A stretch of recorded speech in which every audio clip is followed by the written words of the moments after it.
The heat that afternoon was the kind that flattens sound. It was late January, somewhere along a shallow waterhole in the Queensland ranges, and a child had wandered perhaps 40 yards from the others to crouch at the edge of the water. There was no wind.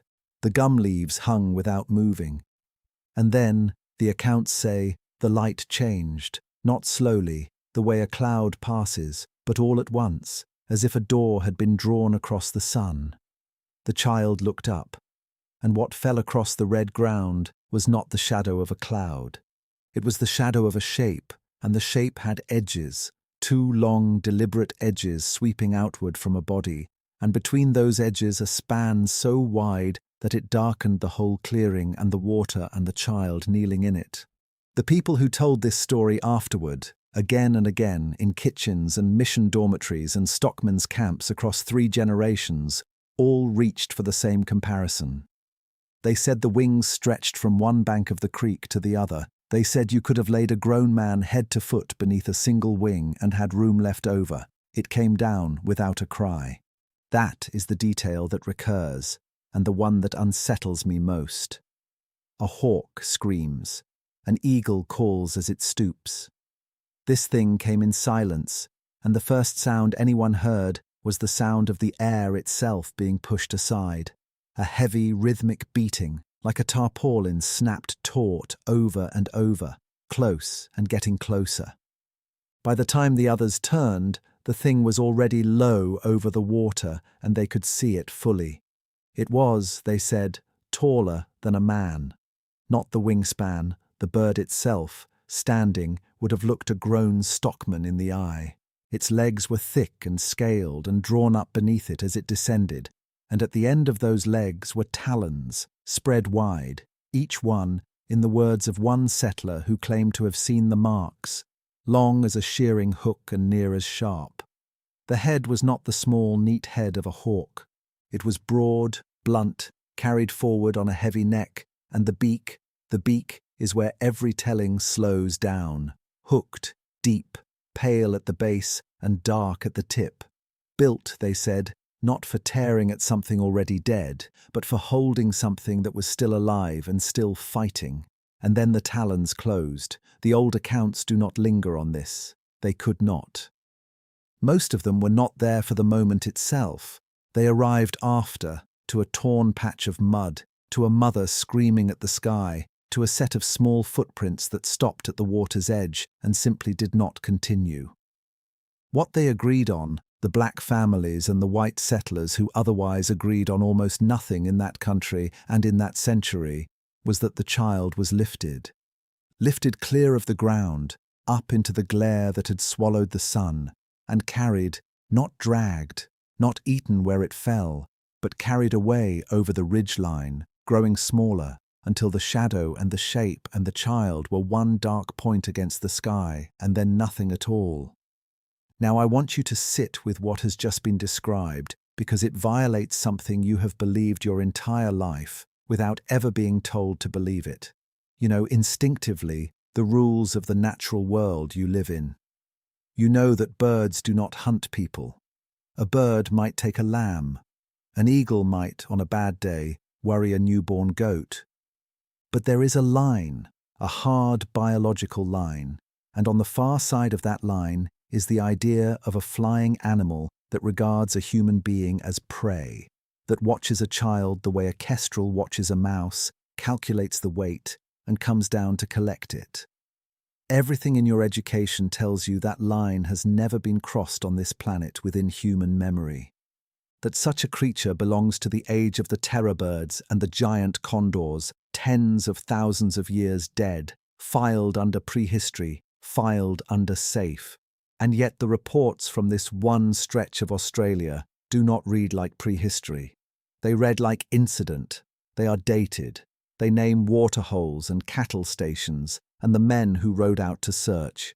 They come from the 1860s, from the 1880s, from as late, in one disputed mission ledger, as the first years of the 20th century, a period when there were rifles in the ranges and telegraph lines being strung across the interior, and a colonial administration that recorded rainfall and stock losses in careful copperplate hand. This is not the deep past. This is a photograph and paperwork past, and into that past, the people who lived there insisted, came a bird that hunted them. I have spent a long time now inside this material, inside the settler diaries, the station records, the fragments of missionary correspondence, and the older, deeper testimony of the people who were on that land for 40,000 years before any of it. And what stopped me, what made me unable to simply close the folder and call it a frontier tall tale, was not the size of the thing. Frontier stories always exaggerate size. It was the consistency of the behavior. Across accounts separated by hundreds of miles and decades of time, told by people who could not possibly have coordinated their lies, the creature does the same specific, unnatural thing. It does not scavenge. It does not attack livestock when a person is available. It targets the small, the isolated, the ones who have strayed from the group, the child at the edge of the waterhole, the shepherd alone on a far paddock, the girl sent to fetch water at dusk. It hunts the way an intelligent predator hunts. It hunts the way something that has learned what we are and learned that we are catchable hunts. The wedge-tailed eagle, Australia's largest bird of prey, has a wingspan of a little over 2 meters and weighs about 5 kilograms. Remember that number. Hold it, because we will come back to it, and we will have to explain how a 5-kilogram bird became, in the memory of 2 entire peoples, a thing that could blot out the sun and carry a living child over a ridge and never bring it back. But before we test the explanations, you have to understand exactly what those people said they saw. You have to see it standing at the water, at eye level, its head turning slowly toward the smallest figure in the clearing, because they had a name for it. They had that name long before the first white settler ever rode into those ranges, and that is where this becomes something much stranger than a story.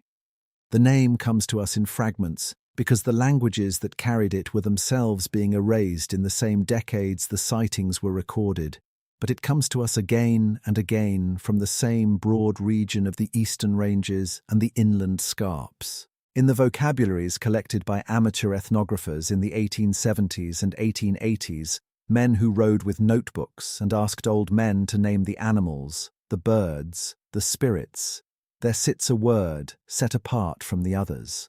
Not the word for eagle. The languages already had a word for eagle, a common everyday word for the wedge-tail that wheeled over every camp in the country. This was a different word, and it was not given easily. Several of the collectors noted, in the flat-clipped prose of the period, that their informants grew reluctant when asked about it, that the word was spoken quietly, that it was associated not with the sky in general, but with a specific kind of death. The death of the one who wanders off, the death of the child who is not watched. I want to be careful here, because the orthography is inconsistent, and the men who wrote it down were not linguists, and I will not pretend to a certainty the sources do not support. But the pattern beneath the spellings is difficult to ignore. The creature is not remembered as a god. It is not remembered as a totem to be honored. It is remembered as a hazard, a real physical danger woven into the practical instruction given to children. Do not sit alone at the water at dusk. Do not walk the open ground below the ridge when the shadow crosses. Do not stray from the group when the big bird is hunting. This is not the grammar of myth. Myths do not generate rules about where a 5-year-old may safely sit.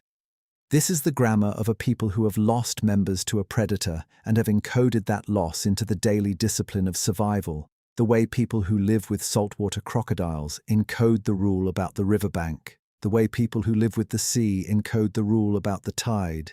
And then, into that country, across a gulf of 40,000 years and an ocean of language they could not share, came the second people, the stockmen, the shepherds, the selectors and their families, arriving through the middle decades of the 19th century with no knowledge of the old word and no interest in the old warnings.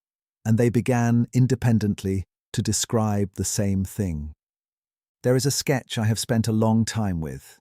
It survives in a private station record, reproduced in a regional historical society bulletin in the 1930s, from an original that has since been lost, and it was drawn, the caption tells us, by a stockman who claimed to have watched the bird from perhaps 40 yards while it stood over something in the grass.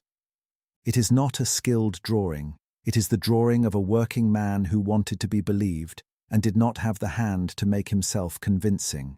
But the proportions in it are wrong in a way that a liar copying an eagle would not have got wrong. The legs are too long, the neck is too long.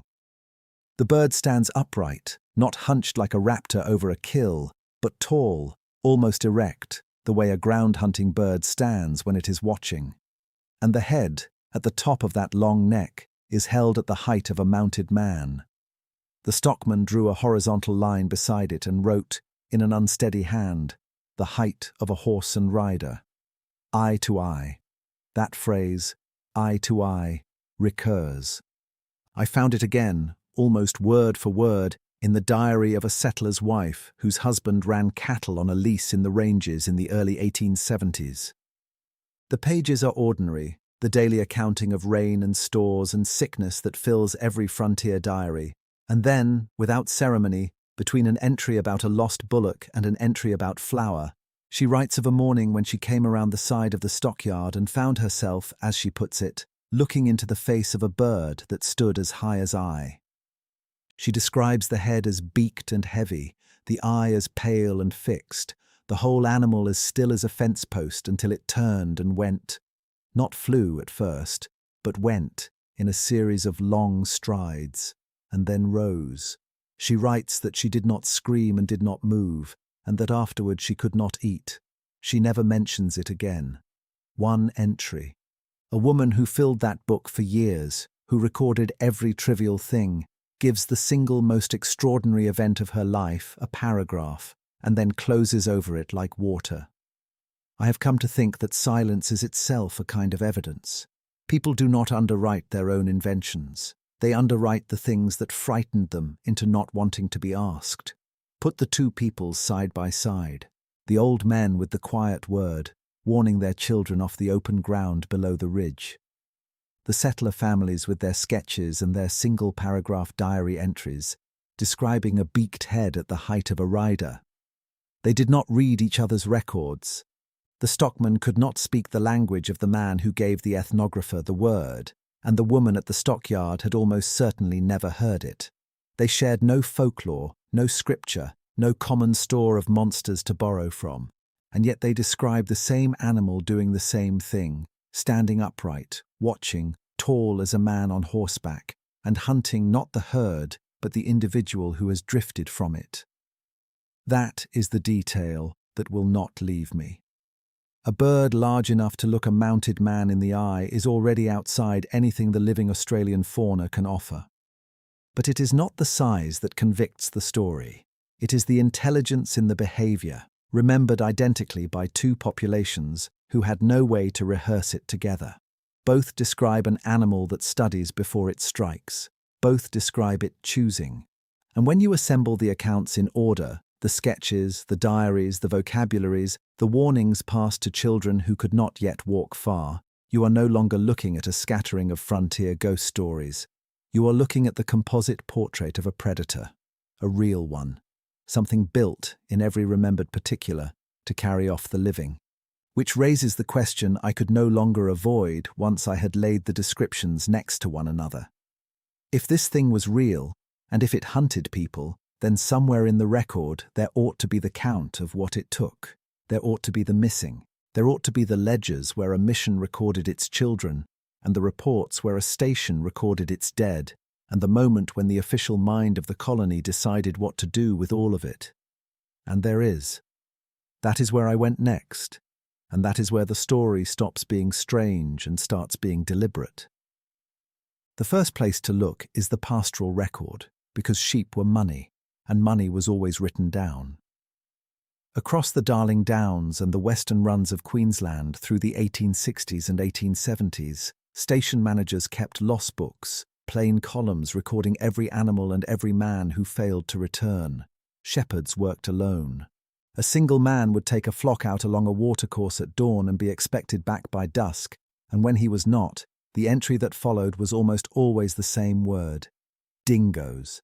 I have read dozens of these ledgers in reproduction and in the original hand at the State Library of Queensland, and the word recurs with a monotony that at first looks like nothing more than the ordinary attrition of a hard country. But read them slowly, the way I was forced to, and something under the surface begins to disturb the pattern. Dingoes take sheep. Dingoes scatter a flock, pull down the stragglers, leave carcasses and blood and drag marks along the ground.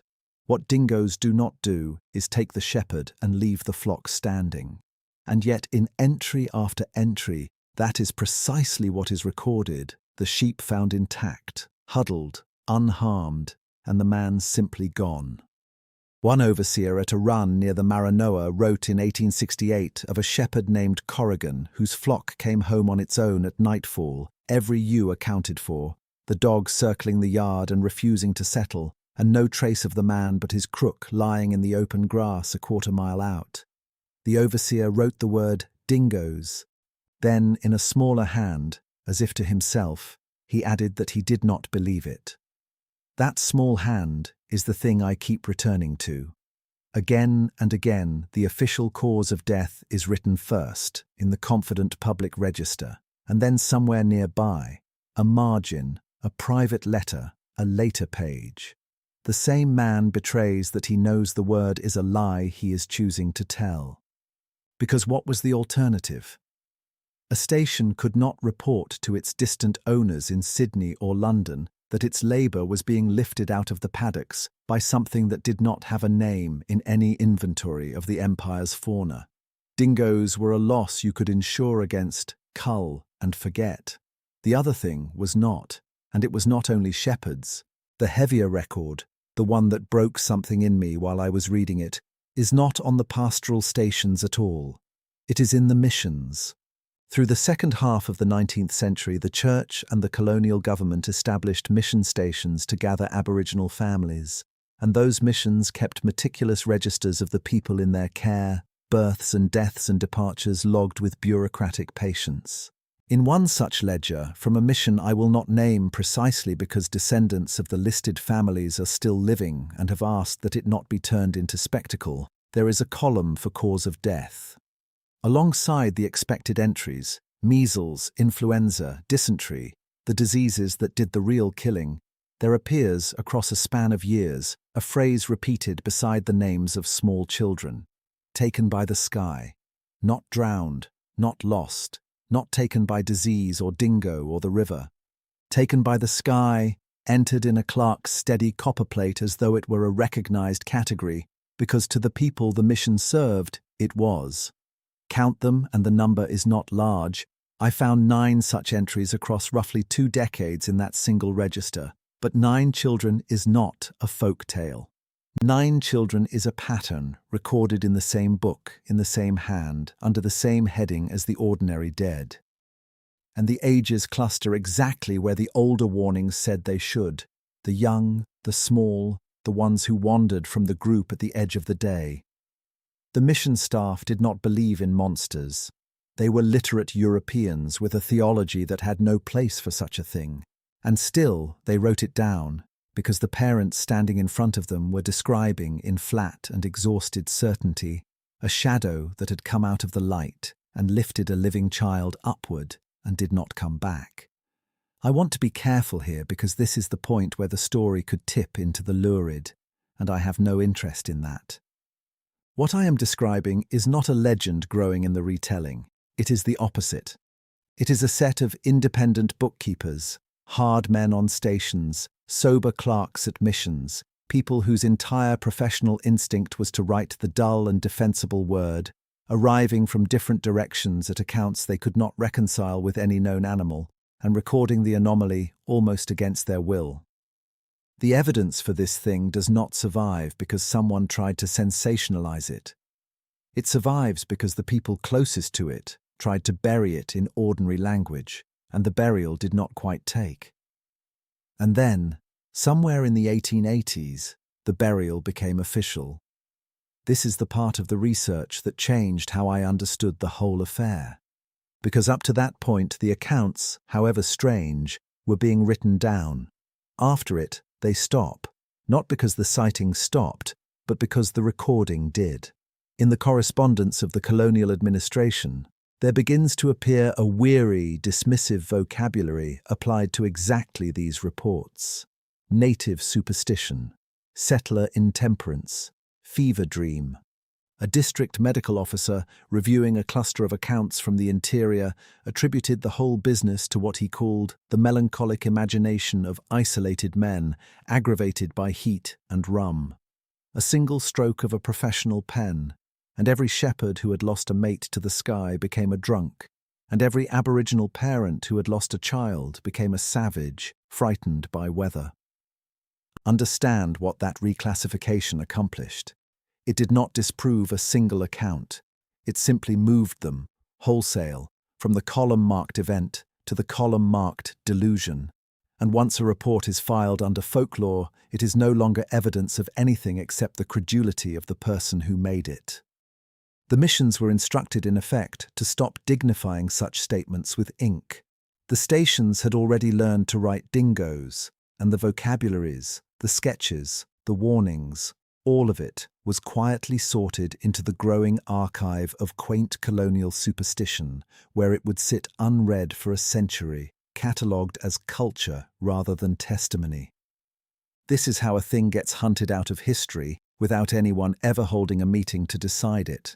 There is no conspiracy in these pages. There is only a colonial mind that could not afford to believe what its own frontier kept reporting, and so it reached, every time, for the explanation that let the paperwork balance. The dead shepherds became statistics of the dingo. The taken children became casualties of grief and heat. And the animal itself, whatever stood upright at the waterhole and studied a man before it chose, was reclassified out of the natural world and into the world of stories we tell to keep from having to look up. It was still hunting the living in those years. But it had already, on paper, been made extinct, which left only one place where a creature like that could still be proven to have existed at all. Not in a diary, not in a ledger, in the ground. The ground kept its own record, and the ground does not care what the paperwork balanced. In the ranges of Central Australia, in the limestone of the south, in the dry cave floors where nothing rots quickly, paleontologists in the 20th century began pulling up the bones of birds that should not have been possible, not the delicate skeletons of eagles, something heavier, something built to a different scale entirely. Among them, the remains catalogued under the name Dinatoatus gaffai, a giant eagle, described formally only in 2023 from material recovered in the Flinders Ranges, and from older fragments that had sat, unstudied, in museum drawers for decades. Its wingspan is estimated at up to 3 meters. Its talons were proportioned to seize prey far larger than anything a modern wedgetail would dare. It was, the papers say carefully, one of the largest raptors the continent has ever produced, and it shared the land with the first people who walked into it. Read that date again. Described in 2023. The bones had been in the ground for tens of thousands of years, and in the drawers for a great many of them, and it took until the 3rd decade of our own century for science to formally admit that Australia once carried an eagle capable of hunting the megafauna, the giant kangaroos, the young of species that dwarfed anything alive today. A predator that size does not aim at rabbits. It aims at whatever moves at the weight it is engineered to lift. And the first humans on this continent were, by the measure of a bird built to take a diprotodon calf, exactly the right size. I want to be precise about what the fossils prove and what they do not. They prove the shape existed.